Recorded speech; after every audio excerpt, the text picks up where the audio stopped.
দুধ ছাড়া মা মিষ্টি বানিয়েছে। আমার তো আটা দিয়ে করা হয়েছে। আজকে আমি কোনো রকমের দুধ ছাড়াই মিষ্টি বানিয়েছি। এখন আমি মিষ্টি বানিয়ে নেব। 1 কাপ পরিমাণে আটার মধ্যে 1 চা চামচ ইস্ট ভিজিয়ে রেখেছিলাম, সেটা দিয়ে দিয়েছি। আর দিতে হবে সয়াবিন তেল 1 চা চামচ। কুসুম গরম পানির মধ্যে 2 চা চামচ, চিনির মধ্যে ইস্ট 1 চা চামচ ভিজিয়ে রেখেছিলাম। এর মধ্যে কোনো রকমের দুধ ব্যবহার করব না। ছানা, গুঁড়া দুধ, লিকুইড দুধ, কোনো রকমের দুধ, ছানা, মাওয়া ব্যবহার করব না। খুব কম খরচে এই মিষ্টিটা তৈরি করব। এর মধ্যে পানি দিয়ে মাখিয়ে নিচ্ছি।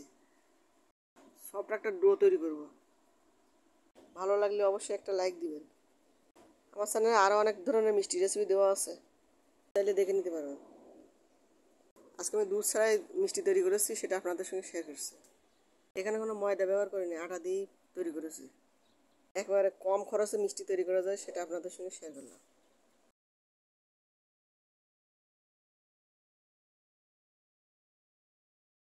আমার ডো মাখানো হয়ে গিয়েছে, এখন রেস্টে রেখে দেবো।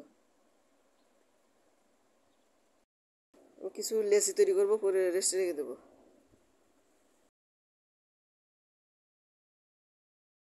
দুই ঘন্টার জন্য রেস্টে রেখে দেবো।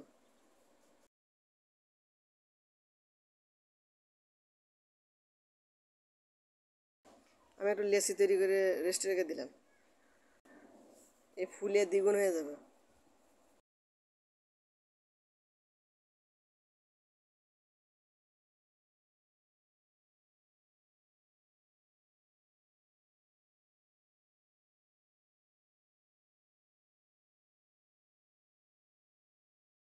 এখন দেখুন ফুলে দ্বিগুণ হয়ে গিয়েছে।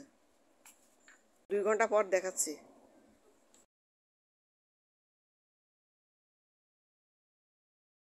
এখন হাতের মধ্যে তেল মাখিয়ে গোল গোল করে বল আকারে তৈরি করব।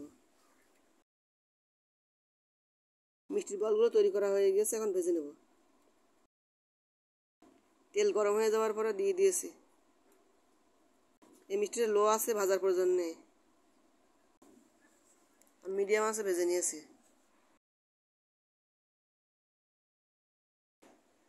ফুলে ওঠার পর কিছুটা আমি রসের মধ্যে দিয়ে দেবো।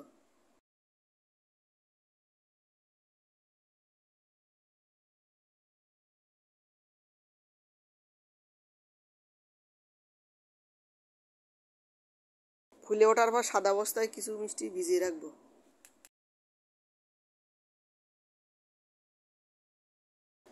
আর কিছু মিষ্টির বল লালচে করে ভেজে নেব।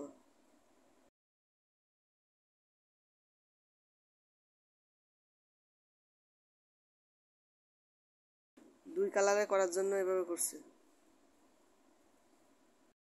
চিনি রসের মধ্যে সাদা অবস্থা দিয়ে দিয়েছি। আর কিছু বল ভেজে নেব। মিষ্টির বল ভাজা হয়ে গেছে, এখন চিনি রসে দিয়ে দেব।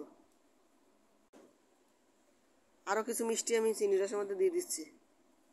কালার 2 রকম করার জন্য এভাবে করেছি। ভালোভাবে ভিতরের রসটা ঢোকানোর জন্য কিছুক্ষণ নেড়ে নেব।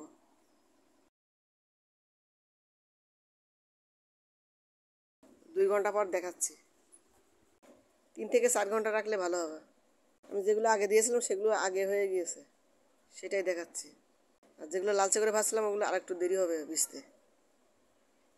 সাদা মিষ্টিটা হয়ে গিয়েছে, সাদা মিষ্টি ভেঙে দেখালাম। ভালো লাগলে অবশ্যই একটা লাইক দিবেন।